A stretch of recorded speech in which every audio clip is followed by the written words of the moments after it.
Allah awali di surah Al-Baqarah ayat kedua ini dengan kata dzalika. Dalam istilah kita bahasa Indonesia kata tunjuk, dalam bahasa Arabnya isim isyarat, tunjuk.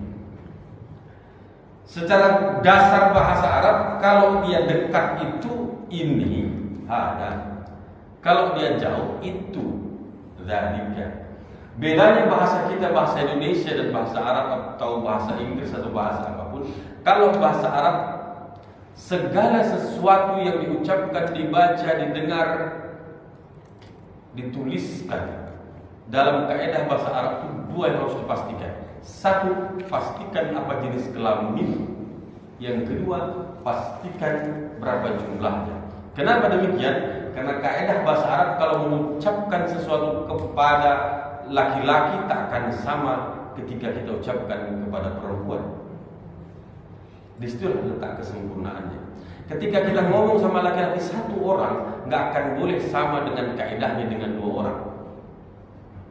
Ketika dengan dua orang, nggak akan sama dengan tiga orang. Contoh, kalau laki-laki lahir, maka dia diazankan gitu, diazankan. Kalau yang perempuan lahir, dia dikomatkan. Begitu meninggal dunia yang laki-laki, maka doanya adalah Allahumma ighfir lahu. Kalau yang meninggal perempuan satu orang ya, maka dia Allahumma ighfir lah. Kalau laki-laki hu, dari huwa dia. Kalau perempuan ha panjang dari dia. Maka cuma dua kelamin itu, laki-laki atau perempuan. Gak bisa begitu mati. Waktu hidup ini tak laki-laki tak perempuan. Jika mati Allah maafir lahu hakuha. Gak bisa. Karena jenis kelamin cuma dua. Satu. Dalam semua bahasa Arab kata apapun harus dibedakan ke dalam dua kelompok jenis kelamin. Mau dia manusia ataupun apapun itu. Semua kata itu dibedakan ke nama istilahnya mudzakkar kalau dalam bahasa Inggris masculine gender, kalau dalam laki-laki, kalau perempuan masculine feminine gender atau muannas dalam bahasa Arabnya. Itu harus betul. Yang kedua dipastikan harus berapa jumlahnya. Karena saya bilang tadi akan sama, saya akan menunjukkan satu buku dengan dua buku, dengan tiga buku. Kalau kita itu kita bilang. Dari mana itu ya? Sama kata Allah maghfir lahu kalau satu orang. Kalau dua orang yang meninggal kan tak sama. Allah maghfir lahuma warhamhuma, kan? Huma itu menunjukkan dua. Ketika ada tiga atau lebih, berubah lagi. Allah maghfir lahu. Kenapa? Karena minimal tiga jamak. Nah, Al-Quran surah Al-Baqarah ayat yang kedua ini Allah awali dengan isim isyarat atau kata tunjuk dzalika. Memang pada dasarnya dzalika itu untuk menunjukkan yang jauh, tapi sepakat ulama bahwa ini untuk menunjukkan yang jauh dan yang dekat sesuai dengan kebiasaan. Sama kalau umpamanya kita ucapkan untuk kita katakan di mana air Ustaz tuh itu umpamanya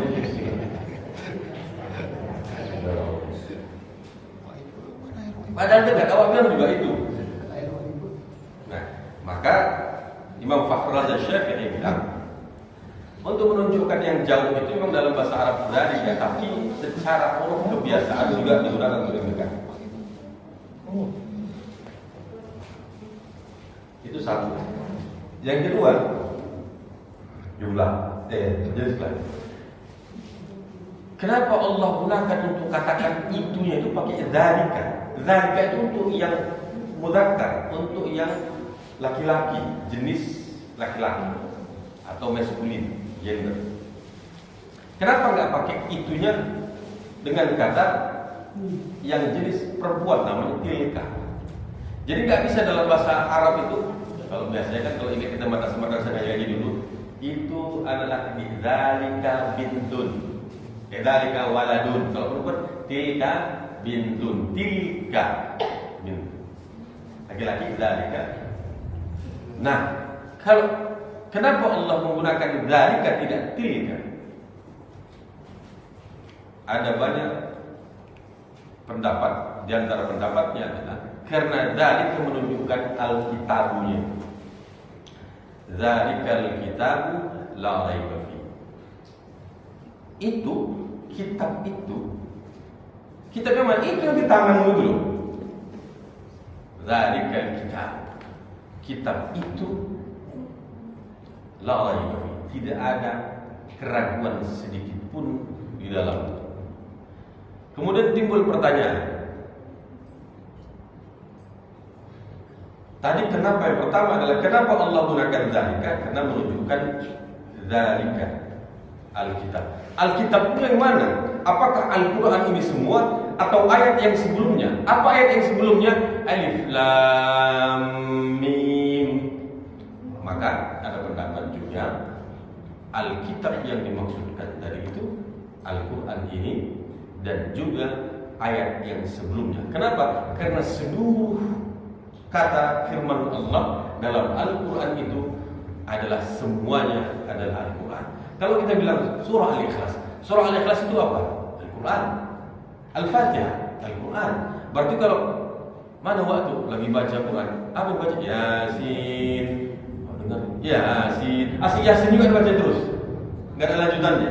Yasin itu Al-Quran. Tapi jangan pula kasih cuma itu aja baca besok atau satu kan Yasin. Ucapkan aja Alif Lam Mim atau Yasin, Yasin udah baca Quran waktu. Yasin, Alif Lam Mim 3 huruf, berarti Alif 10, Lam 10, Mimnya 10 dan 30. Awak sebutkan 30 kali Alif Lam Mim, Alif Lam Mim, Alif Lam Mim. Enggak begitu. Dzalikal kitabul la raiba fihi. Bahwa disebutkan dalam tafsir ini dzalika, yang dimaksudkan dzalika ya Alkitab itu. Kata dari Alif Lam Mim. Kemarin kita bilang Alif Lam Mim itu apa? Alif Lam Mim itu diantaranya adalah isim,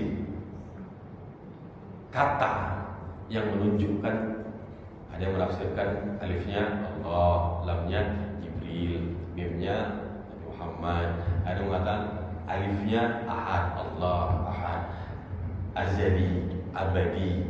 Alifnya, lamnya Allah Latif, mimnya Allah Majid, Latif Maha Mulia, Maha Lembut, Majid Maha Mulia. Dzalika. Pendapat yang kedua, dzalikal kitabu, itu kitab itu. Yang mana? Yang sedang kita baca. La raiba fi, tidak ada sedikit pun keraguan di dalamnya.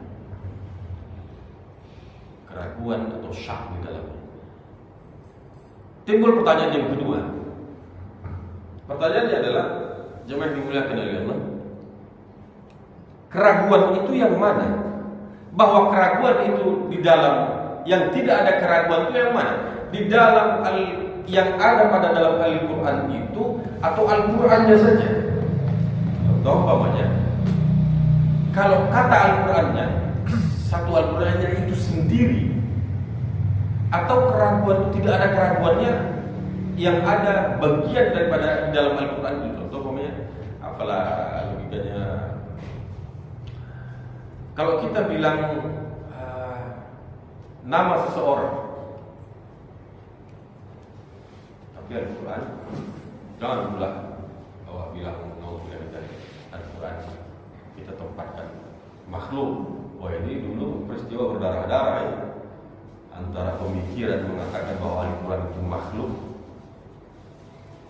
Ahlus Sunnah wal Jamaah mengatakan Quran itu bukan makhluk, dia kalam Allah.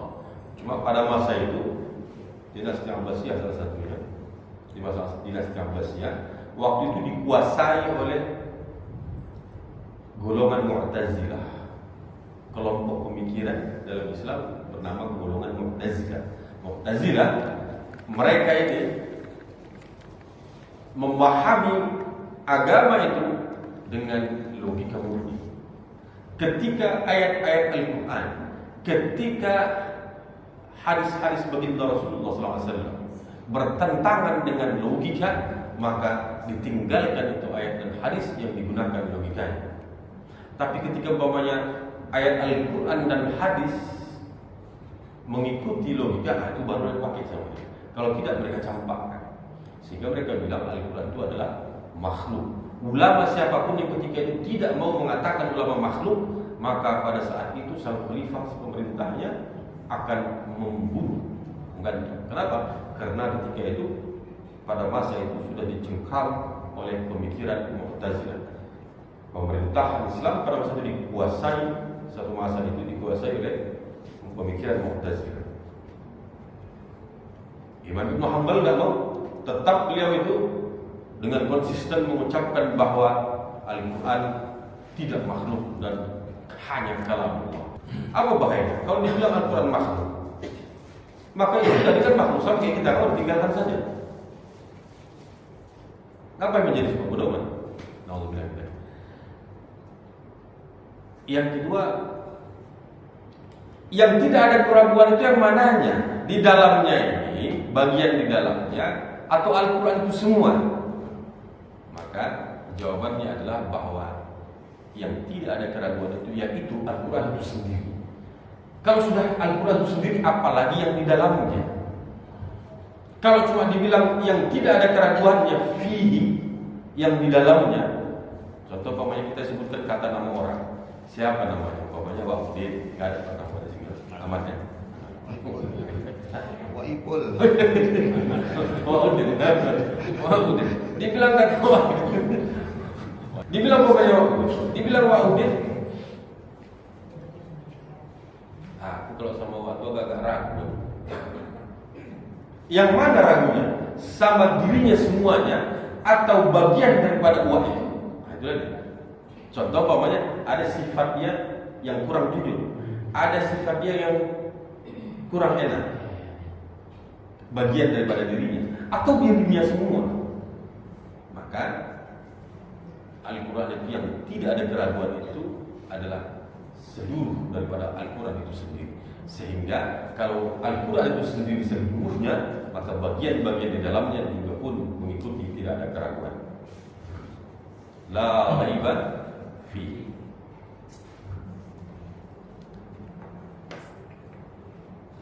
Ada yang menafsirkan begini, dzalika kembali lagi karena memang secara bahasa. Dzalika. Kata isyarat dalam bahasa Arab itu untuk membilangkan isyarat, menunjukkan sesuatu. La itu huruf untuk mengisyaratkan sesuatu. Za. Lamnya itu kata beliau untuk menguatkan makna daripada yang ditunjuk. Sedangkan ka-nya itu untuk menunjukkan mukhatabnya, lawannya, atau orang yang dituju, yang dimaksudkan. Sehingga kalau bahasa pendek kita lagi itulah, atau kita itu menurut bahasa Alkitab. Dzalikal kitab.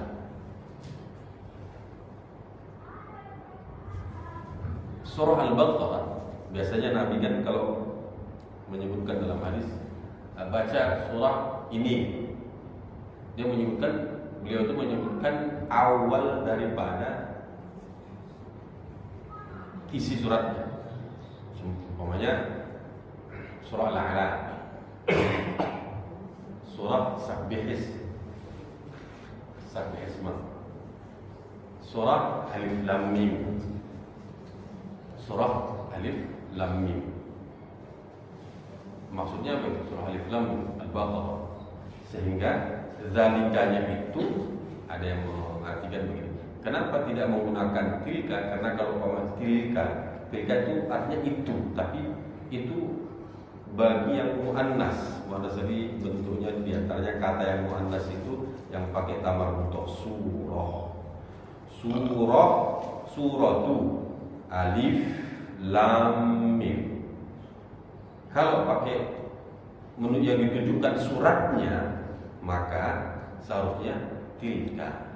Tapi Al-Quran surah Al-Baqarah ini ayat keduanya nggak pakai tilka, dia pakai zalika. Zalikanya kemana? Satu, zalikanya ke kitab itu sendiri, zalika al-kitab la raiba fi. Yang kedua, zalika itu mengatakan bahwa dia kembali kepada alif lam mim itu.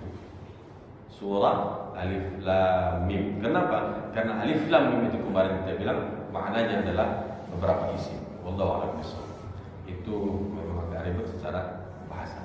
Masuk kita sekarang, apa-apa saja Allah Subhanahu wa taala menyebutkan tentang Al-Qur'an ini dikutip oleh Imam Fakhr Razi, dibukakan oleh Imam Fakhr Razi, dibuat oleh beliau bahwa ada sebanyak 32 nama penyebutan Al-Quran. Apa saja yang 32 itu? Yang pertama kata beliau, Al-Quran dengan Al-Kitab. Itulah kenapa diawali dengan Zalikal Kitab, enggak dengan Zalikal Quran. Zalikal Kitab. Yang kedua dengan kata, ada banyak ayat Al-Quran menggunakan kata Zalikal Kitab. Dengan apa namanya? Dengan mengatakan Al-Kitab, penyebutannya Al-Quran dengan Al-Kitab. Ada beberapa ayat itu dalam Al-Quran. Kemudian apa di Alkitab? Alkitab itu sesuatu, bukan cuma makna kitab, sesuatu yang ditetapkan, sesuatu yang diputuskan, sesuatu yang contoh yang ditetapkan. Kutiba alaikumusiyam, kan sama. Dasar katanya kaftah dan bah, kitab kata bah. Kitab selain maknanya adalah kitab atau ya kitab yang dikumpulan, maka dia juga sesuatu yang diputuskan, yang ditetapkan, yang dikumpulkan, yang dihimpun. Itu makna kitab, sama seperti kutiba alaikumusiyam, ditetapkan kepada kalian berpuasa. Yang kedua, Al-Quran dengan penyebutan Al-Quran itu sendiri. Contoh umpamanya Syahrul Ramadan alladzi unzila fihi Al-Quran, bulan Ramadan yang turunkan ke dalamnya Al-Quran, diturunkan ke dalam. Itu dengan menggunakan Al-Quran. Yang ketiga kata beliau Al-Furqan. Al-Furqan. Apa arti Al-Furqan? Yang membedakan. Yang keempat, Al-Quran juga disebutkan dengan Al-Dzikr. Nah, apa contohnya? Nahnu nazzalna dzikra wa inna lahu lahafizun. Kami yang menurunkan Al-Quran itu dan wa inna, dan kamilah sesungguhnya yang menjaganya.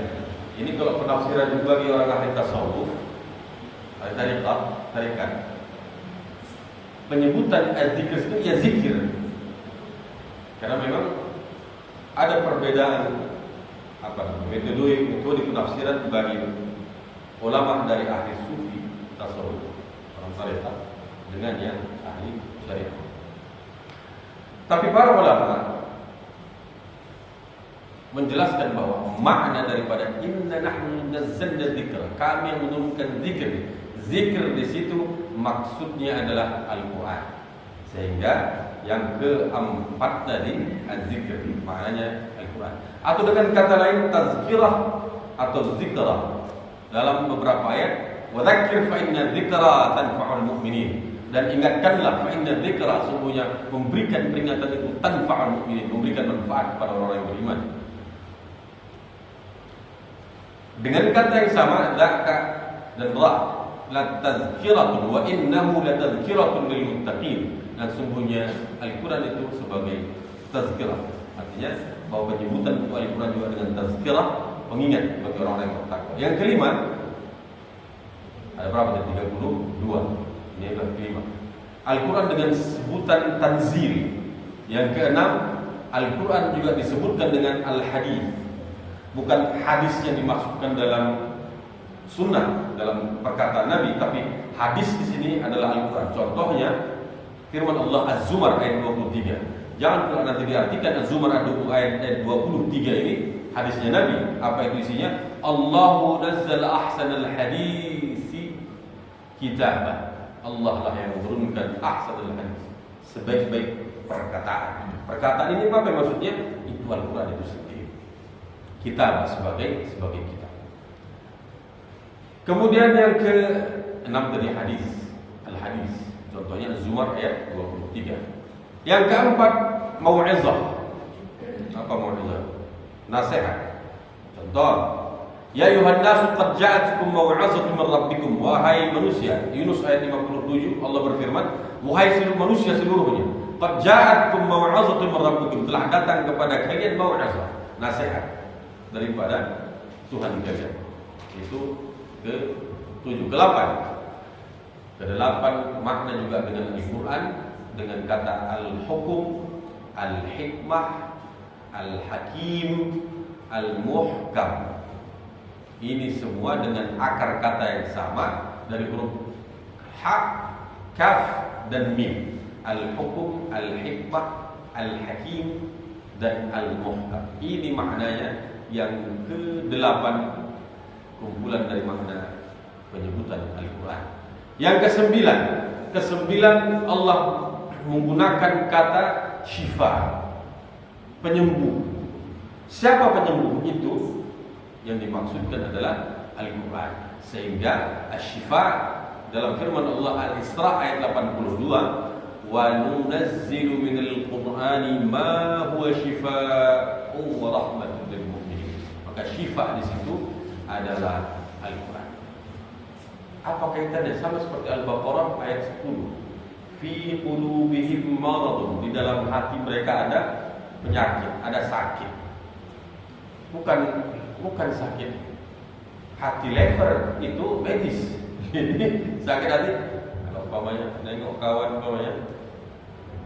tangga sebelah, besok dia udah ganti di rumah, pindahnya. Saya mau lagi datang sana, udah ganti pula cat rumahnya. Besok udah ganti pula kendaraannya. Besok udah ganti istri. Nengok orang kayak gitu langsung sakit hati. Fi qulubihim marad, di dalam hati mereka ada sakit. Yang sakit kayak gini nih, apa obatnya? Mau bolak-balik ke besok dapat. Pasti kasih, kalau nggak suntik bel. Apa obatnya? Al-Quran. Wa nunazzilu minal Quran ma huwa shifaa, dan kami turunkan dari Al-Quran itu adalah sebagai penyembuh, penawar. 9. Ke-10, Al-Quran juga disebut dengan Al-Huda atau Al-Hadi. Al-Huda contoh dalam Huda lil Muttaqin. Al-Quran juga yang 11 disebut dengan As-Siratul Mustaqim. Jadi ternyata Imam Fakhr Razi menyebutkan makna As-Siratul Mustaqim juga maknanya adalah Al-Quran itu sendiri. Kenapa begitu? Ihdinas, ya Allah, ihdinas siratal mustaqim, tunjukilah kami jalan yang lurus. Jalan yang lurus mana? Dalam menjalani kehidupan itu, kalau kita mengikuti apa petunjuk Allah sebagai pedoman kehidupan adalah Al-Quran, maka tak akan tersesat, pasti lurus di jalan. Sehingga dalam ayat yang lain Allah katakan, wa anna hadza sirati mustaqiman fattabi'uhu, dan inilah sirati, jalanku, mustaqimah, yang lurus. Mana jalan yang lurus itu? Fattabi'uhu, maka kalian ikutilah jalan itu. Ini dia Al-Quran. Sehingga Siratul Mustaqim itu juga dimaknai sebagai Al-Quran. Yang ke-12, habl, tali. Apa dalilnya? Ali Imran 103. Allah bilang, wa'tasimu bihablillahi jami'an, dan wa'tasimu, berpegang teguhlah kalian dengan hablullah, bihablillah, dengan apa namanya, tali kuat yang Allah berikan kepada kalian. Hablum minallah, hablum minan nas, habl, hubungan. Habl berarti secara bahasa tali, maksudnya hubungan dengan Allah. Maka Al-Quran itu juga di bagian daripada disebutkan sebagai habl, hubungan. Ke-13, Ar-Rahmah. Al-Quran itu disebut sebagai Ar-Rahmah. Apa dari ayatnya? Al-Isra 88. Sama. Ma huwa shifaa'un wa rahmah. Al-Quran itu adalah syifa, penyembuh, penawar daripada penyakit, wa rahmah, dan bentuk kasih sayang terhadap orang-orang yang beriman. rahmatul lil mu'minin. Yang ke-14, Al-Quran itu adalah ruh. Apa kata firman Allah dalam surah Asy-Syura ayat 52? Allah katakan, wa kadzalika auhayna ilaika ruham min amrina, dan demikian kami wahyukan kepadamu wahai Muhammad ruham min amrina, ada ruh dari pada sisi kami, kata Allah. Yang ke-15 menyebutkan Al-Quran, sebutan terhadap Al-Quran juga dengan Al-Qasas. Dalam surah Yusuf ayat 30 Al-Qasas, berita-berita, kisah-kisah Al-Qasas. Nahnu naqussu 'alaika ahsanal qasas. Kamilah yang menyampaikan, menceritakan kepadamu sebaik-sebaik daripada kisah ataupun cerita. Yang ke-16, bahwa Al-Quran disebut dengan Al-Bayan, penjelasan, keterangan. Al-Quran sebagai tibyan, Al-Quran sebagai Al-Mubin, maknanya semuanya keterangan, penjelasan sesuatu yang nyata. Contoh, hada bayanun linnas, Allah berfirman dalam Ali Imran 138. Hada bayanun linnas, inilah Al-Quran ini sebagai bayan, penjelas, keterangan untuk manusia seluruhnya. Ke-17, banyak lagi ya, Al-Basair.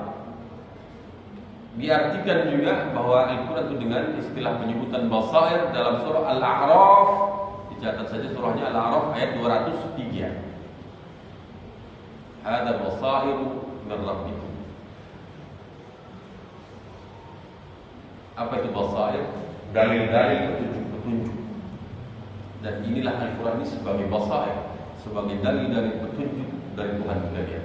Ke-18, Al-Quran disebut juga dengan Al-Fasl. Contoh, innahu laqaulun fasl. Sesungguhnya Al-Quran itu adalah perkataan yang memutuskan sesuatu. Al-Quran juga disebut yang ke-19 An-Nujum. An-Nujum, sesuatu yang berangsur-angsur. Kenapa? Karena Al-Quran diturunkan secara berangsur-angsur.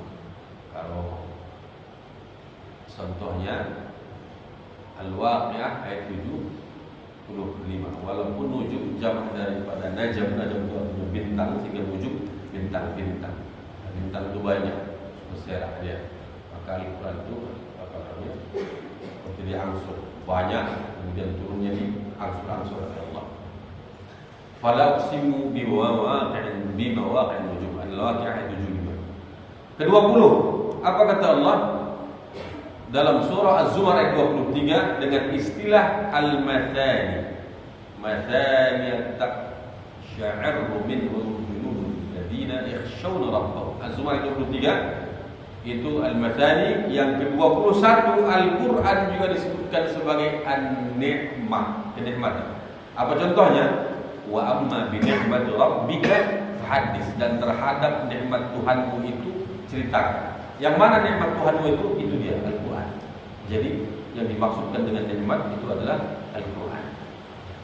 Ke-20, Al-Quran 22. Al-Quran disebut dengan burhan, sebagai burhan, bukti, alasan, sebagai bukti. Sebagaimana An-Nisa ayat 174, Allah berfirman, qad ja'akum burhanun min rabbikum, telah datang kepada kalian burhan, bukti yang nyata, min rabbikum, dari Tuhan kalian. Apa bukti yang nyata itu? Al-Quran.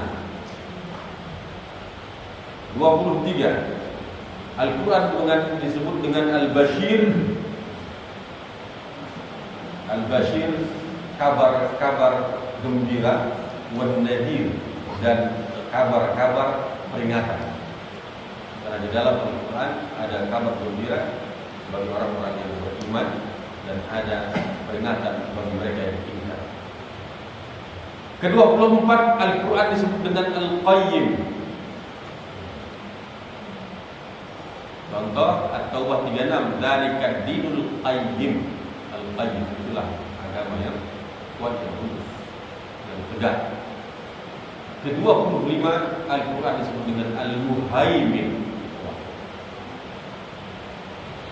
Al-Muhaimin 25, 26 Al-Quran disebut dengan Al-Hadi. Inna hadzal Qur'ana yahdi lillati hiya aqwam. Sungguhnya Al-Quran ini menunjukkan kepada sesuatu yang lurus, yang kokoh. Yahdi ila rusydi, dalam surah Al-Jin ayat 2, bahwa Al-Quran itu menunjukkan kepada Al-Quran itu memberikan petunjuk. Sehingga Al-Quran disebut juga dengan Al-Hadi. Ada sebutan lain dengan Al-Quran yaitu An-Nur, cahaya. Sehingga ketika dikatakan Allahu nurus samawati wal ardh contohnya, atau wattaba'un nural ladzi unzila ma'ahu. Al-A'raf ayat 157 Allah firmankan wattaba'u, dan mereka mengikuti an-nur, cahaya. Cahaya mana? Alladzi unzila ma'ahu, yang diturunkan bersamanya. Sehingga nur itu pun makna daripada penyebutan Al-Quran. 28 Al-Haq, kata yang benar. Apa contohnya? Wa innahu lahaqqul yaqin, dan sungguhnya itu adalah benar-benar sebuah kebenaran. Itu Al-Haq. Kemudian 29 Al-Quran disebut dengan Al-Aziz. Contoh firman Allah dalam surah Asy-Syu'ara ayat 9, wa inna rabbaka lahuwal azizur rahim, dan sungguhnya Tuhanmu dialah yang maha perkasa lagi maha penyayang. Itu Al-Aziz. Ke-30 Al-Quran juga disebut dengan Al-Karim. Al-Karim yang mulia. 31 Al-Quran disebut juga dengan Al-Azim. Jadi kalau dibilang Al-Azim, maka itu penyebutan untuk Al-Quran. Contoh Al-Hajar ayat 87. Walaqad atayna sab'an minal mathani wal Qur'an al-azim. Itu Al-Azim di situ adalah Al-Quran. Atau dalam Hijrah itu juga ada wal Qur'an al-azim. Jadi azim itu maksudnya Al-Quran itu sendiri. Yang terakhir ayat 32 Al-Quran disebut juga dengan Al-Mubarak. Al-Mubarak contoh dalam surah Al-Anbiya ayat 50, wa hadza dzikrun mubarak, dan inilah zikr peringatan yang berkah. Itu makna penafsiran daripada Al-Kitab. Jemaah dimuliakan oleh Allah, masuklah kita ke dalam makna daripada Al-Muttaqin. Para ulama berbeda pendapat. Apa kata beliau? Ikhtalafu. Apakah orang yang kalau dia melakukan dosa-dosa kecil, masihkah dia disebutkan sebagai orang yang bertakwa? Kita ini tak lepas daripada dosa. Satu hari ada yang dosa kecil yang buat. Pertanyaannya, masukkah masih menjadi orang yang bertakwa? Bukan dari muttaqin, bagi orang yang bertakwa. Jawabannya adalah sebagian ulama mengatakan bahwa tetap masuk, walaupun tak melakukan kesalahan-kesalahan, dosa-dosa kecil, tetaplah menjadi termasuk bagian daripada orang yang bertakwa. Yang kedua, kelompok yang lain mengatakan tidak. Kalau orang bertakwa itu takkan mungkin dia berdosa-dosa kecil. Nah, agak seram pula kalau mengikuti pendapat yang kedua ini. Jadi kalau kita ikuti pendapat itu utama saja. Tapi itu perbedaan pendapat para ulama. Jadi kalau ada umpamanya orang beriman, apakah masih dikatakan dia sebagai orang yang bertakwa, levelnya menjadi orang bertakwa kalau dia melakukan dosa kecil? Sekelompok ulama mengatakan masuk, dia masih bertakwa. Yang kedua mengatakan tidak sebagai orang yang bertakwa, cukup jadi orang yang beriman. Tapi ulama semua sepakat, kedua-dua kelompok tadi sama-sama harus bertaubat. Walaupun dia orang bertakwa, kalau kita mengikuti pendapat pertama lah, dia orang beriman tapi masih melakukan dosa-dosa kecil, maka masihlah disebutkan sebagai orang yang bertakwa, tapi tetap wajib untuk bertaubat. Apa taubatnya? Pengakuan terhadap penghambaan diri bahwa kita dikecil, na'budu wa iyyaka nasta'in. Bahwa kita ini hanya hamba Allah yang Maha Mulia, Allah yang Maha Besar, Allah yang Maha Agung. La ilaha illa anta subhanaka inni kuntu minadh dhalimin. Dia bangsa itu engkau sungguh aku hamba yang zalim. Baru astagfirullah. Astagfirullah.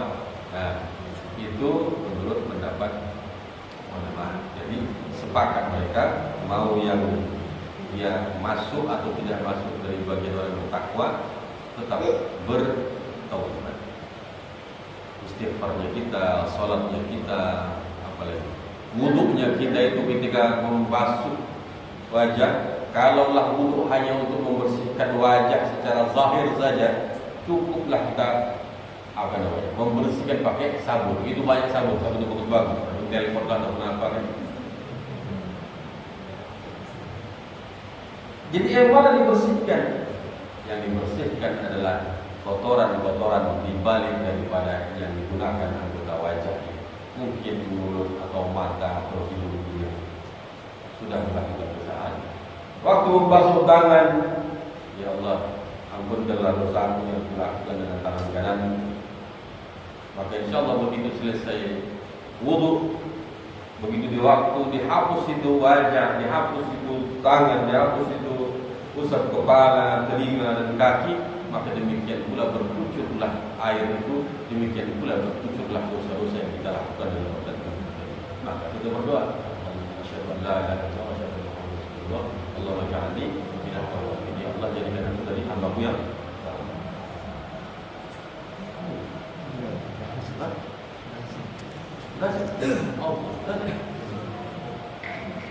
baik, jangan dimuliakan dari Allah. Itu tadi makna daripada surah terakhir. Mungkin sebenarnya hakikat takwa itu apa? Satu, ada 5 kata beliau. Hakikat takwa itu yang pertama adalah iman. Hakikat daripada ketakwaan itu adalah taubat. Terlepas dari perdebatan tadi, kita orang beriman masih melakukan dosa besar, masuk apa enggak masuk sebagai orang bertakwa. Yang pertama mengatakan tetap dia sebagai orang bertakwa walaupun berdosa kecil. Yang kedua mengatakan tidak sebagai orang bertakwa karena masih melakukan dosa kecil. Karena ada pendapat Ibnu Abbas bilang Rasulullah SAW pernah diriwayatkan hadis tapi dhaif. Kalau hadis dhaif kan boleh kita amalkan. Dia bilang begini, Rasul mengatakan la yablughul 'abdu darajatul muttaqin, enggak akan mungkin seorang enggak akan sempurnalah sampai seorang hamba untuk pada derajat ketakwaan hatta yad'amala ba'sa bihi hadran mimma bihi li'as al-ba's, sampai dia mau meninggalkan perkara yang tidak dilarang, mubah, karena untuk mewaspadai, untuk hati-hati. Artinya apa? Orang yang bertakwa itu jangankan yang haram, yang boleh saja dia tinggalkan. Hadis Nabi. Ini hadis kata beliau dhaif, lemah. Tapi hadis lemah itu kan boleh diamalkan. Itu ada banyak makna takwa. Yang hakikat takwa kata Imam Al-Razi adalah iman. Mudah-mudahan kita masuk dalam kategori ini, walaupun perbuatan-perbuatan dosa-dosa kecil masih kita lakukan. Tapi hakikat takwa satu, iman. Mudah-mudahan kita masuk dari orang beriman. Kedua, taubat. 3, taat. 4, tarkul maksiat, meninggalkan maksiat. Yang kelima, ikhlas, sesuai dengan masjid kita, masjid al-ikhlas. Mudah-mudahan demikian pula kondisi daripada iman kita, ikhlas kepada Allah Ta'ala dalam menjalankan segala amal. Astaghfirukum, demikian yang dapat saya sampaikan. Mudah-mudahan bermanfaat bagi kita semua. InsyaAllah kita lanjut di minggu depan. Wassalamualaikum